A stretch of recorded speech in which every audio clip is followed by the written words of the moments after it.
not big stock market people on this show. Like, I've never really been big on Wall Street or any of those things. However, though, I am into buying stock when it comes to college football teams and players, especially when we're sitting at this point in the spring, kind of calling our shot of sorts. Who are the players that you should buy stock in on the offensive side of the football ahead of 2024? This is one that I think a lot of folks already bought stock in from last year, probably middle of the year last year. Whatever you invested last year, double it into this player this year. Jalen Milroe is going to have an incredible season in 2024. Like, I am pounding this drum, sounding this alarm from the rooftops. Anybody that'll listen, if we're wrong, we're going to be wrong in a very, very public way. Last year, Jalen Milroe, he was really good. I mean, they won the SEC. He was phenomenal against LSU. They utilized him in that offense really effectively last year. But this year under Kyren Lacy, it's going to be magic. I'm just telling you. Gets another year as a starter in the SEC, which I think matters from an experience standpoint. They're going to allow him, with how they run this offense, to really play to his skill set in a different way they did last year. Like, this year, they're going to allow him to be more consistent as a passer by scheming more guys up for him pre-snap. He's going to know where he's going with the football. They're going to play to his skill set in that way. Then also, with how they line up their formation, you're going to have more space across the board. And when you give more space for Jalen Milroe with his legs, it's going to gas you. So I'm calling my shot. Last year he was great, absolutely, but this year I think he's going to be a Heisman Trophy finalist, and I feel more than fine calling our shot there. Another player to buy stock in is transfer from LSU, Tennessee offensive tackle Zalance Heard. 6'6", 335 pounds, according to the Tennessee roster. He didn't leave LSU because he wasn't any good and couldn't cut it. The thing that I was told was he left LSU because he's like, hey, I want to play, and they got some dudes in front of me that are just, bell cows for them. I'm not going to beat those guys out, and that's fair for Zalance Heard. But the folks at LSU, from what I was told, were like, dang it, man. We feel like we just lost a first-round pick. Zalance Heard was a 5-star in the class of 2023. They're going to ask a lot of him in that Tennessee offense to protect young Nico his first year as the starter out there in Knoxville. They feel very excited about Zalance Heard. They're going to ask a lot of him, like I just said, with how they run that offense, the tempo, the zone schemes, with what they ask of him athletically.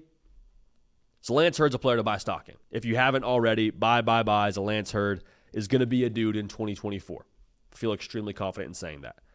A lot of SEC players on this list. Not the last one, but one of the last ones to talk about here. LSU wide receiver, Kyren Lacy.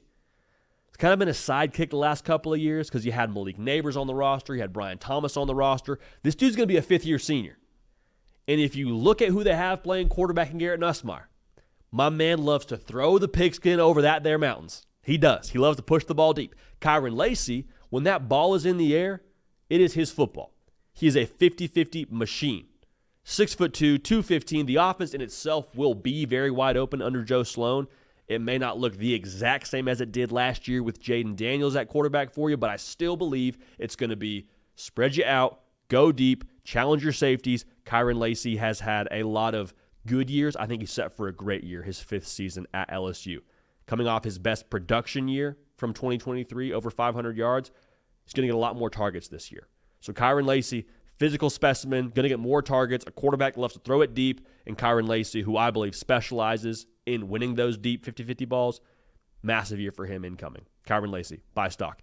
Florida State wide receiver Malik Benson transferred over from Alabama. Now, this time last year, I've said this many times, we were hearing out of Tuscaloosa, hey, Malik Benson, about to be wide receiver 1 this year. It didn't end up happening that way. Blame it on whatever you want. But Malik Benson, I don't believe it's a matter of ability for him. It's not a thing where he has any physical governance, where he can't, or governings rather, no physical governor for him to achieve what he wants to achieve. The thing with him is there's also a lot of production to be made up from last year with Keon Coleman, Johnny Wilson, Jaheim Bell, all gone to the league. He's going to get a lot of targets. He's got some real straight line speed. He came to Alabama as one of the top junior college players via the portal. He's going to have a big year. I think he could be to Florida State this year what Keon Coleman was last year. I think he's wide receiver 1. Look for DJU to go to him early and often. He's a guy for you this year. No way around it. Notre Dame running back. Just call him offensive weapon. Jeremiah Love, he's going to be a massive focal point of that new offense out there. The thing I love about him, he is enormously versatile. I've referenced him as an offensive weapon a moment ago. I mean that. You could put him in the slot. You could throw the ball to him out of the backfield. You can hand it off to him. He is so shifty and has such good speed when he gets in the open field to make you miss and to be able to get north and south. Like that, he doesn't dance around too much. He dances around just enough in order to get positive yardage going north and south. I love what he brings to the table. I love the way that he's going to be utilized in this offense with Mike Denbrock and how wide open it's going to be. Also worth noting, the players they acquired through the portal with Chris Mitchell and Jane Harrison, like they're going to have some attention demanded on the outside to these skill players. So what that should do for Jeremiah Love is it should allow for better looks in the box for him. Should be a little bit more honest. I'm excited to see what he does in 2024. Jeremiah Love, without a doubt, a player to buy stock in. Last one to talk about here, Texas tight end Amari Niblack, another transfer from Alabama. Big body, good athlete. Had a good year last year, 20 receptions, over 300 yards, 4 touchdowns. I think what you saw last year with Jatavian Sanders at Texas, Amari Niblack, not the same player, but will be used in a similar way, in my opinion, in the pass game. A lot of attention also on Isaiah Bond, on Matthew Golden. Amari Niblack's going to be a massive part of this passing offense. Look for him to be a presence in the middle of the field. I think he's too difficult to match up one-on-one with a linebacker. I think he runs good routes, and that could also help him when he's against more true defensive backs. Another ingredient for Steve Sarkisian to cook with, Amari Niblack at Texas. Going to be a dude for you. Buy stock now. So, to recap it, Jalen Milroe, you say, JD, I bought stock in him last year. Double down. I'm just telling you, you want to make a good financial investment. You want to make sure you get the most out of your money doing some work for you. Make sure you invest in Alabama quarterback Jalen Milroe. Kalen DeBoer's offense will be an orchestra for him when he takes the field in the fall. Tennessee offensive tackle Zalance Heard, I think he's a first-round pick kind of caliber player. That's what I've heard. Kyren Lacy, wide receiver at LSU. No more Brian Thomas, no more Malik Neighbors, a lot more targets for him. He's waited his turn. He's going to have a massive year this year. Malik Benson, transfer from Bama, now at Florida State. They're going to go to him early and often in Tallahassee. He's got the ability to be the guy for you. Jeremiah Love, absolute baller in every sense of the word. Can't wait to watch him this year in South Bend. And then Texas tight end Amari Niblack, going to be a dude.